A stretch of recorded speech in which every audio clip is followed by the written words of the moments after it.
Hi అండి అందరికీ welcome back to my channel నానమ్మ వంటలు. ఇవాళ మన నానమ్మ వంటల్లో భాగంగా చాలా అంటే చాలా సింపుల్గా చికెన్ కర్రీని ఎలా ప్రిపేర్ చేసుకోవాలో ఇవాళ వీడియోలో ఫుల్గా ఎక్స్ప్లెయిన్ చేస్తానండి.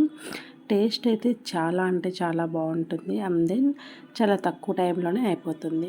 ఇక్కడ వచ్చేసి నేను 1 kg చికెన్ తీసుకున్నాను. అందుకోసం కొద్దిగంత అల్లము, అలాగే ఇక్కడ నేను కారానికి బదులు ఎండుమిర్చి యూజ్ చేస్తున్నాను.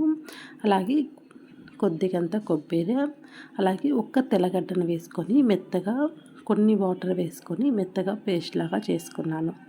తర్వాత స్టవ్ వెలిగించుకొని వేరొక గిన్నె పెట్టుకొని అందులో ఆయిల్ వేసుకున్నానండి. ఆయిల్ కాస్త వేడెక్కిన తర్వాత ఒక టమోటో, అలాగే ఒక ఆనియన్ కూడా కట్ చేసుకొని వేసుకున్నాను. ఇవి లైట్గా ఫ్రై అయితే సరిపోతుందండి. గోల్డెన్ బ్రౌన్ కలర్ వస్తే సరిపోతుంది. అందుకోసం ఇక్కడ నేను కొద్దిగా సాల్ట్ వేసుకుంటున్నాను. సాల్ట్ అనేది చూసుకొని యాడ్ చేసుకోండి. తర్వాత కొద్దిగంత పసుపు వేసుకున్నాను. ఈ 2 వేసుకోవడం వల్ల ఏంటి అంటే తొందరగా కుక్ అవుతాయి. తర్వాత కొద్దిగంత కరివేపాకు వేసుకొని కాస్త అలా ఫ్రై అయిన తర్వాత మనం ముందుగా మిక్సీ పట్టుకున్న కొబ్బరి, అల్లం ఈ పేస్ట్ ఉంది కదండి, ఆ పేస్ట్ని కూడా ఇందులో వేసేసుకొని పచ్చి స్మెల్ పోయేంత వరకు వేయించుకోవాలి.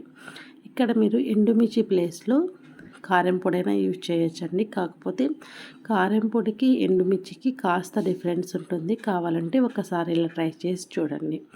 తర్వాత ఒక 2 టేబుల్ స్పూన్ దాకా ధనియా పౌడర్ కూడా వేసుకొని మొత్తం అంతా కలిసేలాగా కలుపుకోవాలి. ఇక్కడ నేను ఆల్రెడీ చికెన్ని ఉడికించి పెట్టుకున్నాను కాబట్టి ఆ మసాలా తీసుకొని వచ్చి ఈ చికెన్లో యాడ్ చేసుకుంటున్నానండి. చికెన్ ఉడికించేటప్పుడే నేను కొద్దిగా పసుపు, కొద్దిగా ఉప్పు వేసి ఉడికించాను కాబట్టి మీకు మసాలాలో ఉప్పు అనేది చూసుకొని యాడ్ చేసుకోండి అని చెప్పాను. తర్వాత మొత్తం అంతా ఈవెన్గా కలిసేలాగా బాగా కలుపుకోవాలి.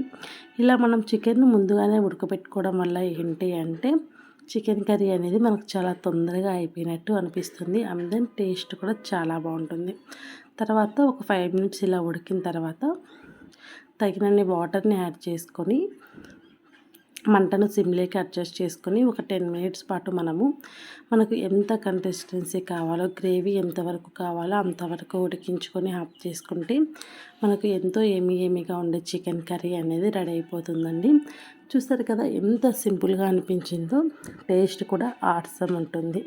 కావాలంటే ఒక్కసారి ఇలా ట్రై చేసి చూడండి. ఒకవేళ మీకు ఇలా ఉడికేటప్పుడు చికెన్ మసాలా కావాలన్నా కూడా ఇందులో యాడ్ చేసుకోవచ్చు. నేనైతే ఇక్కడ యాడ్ చేయట్లేదు.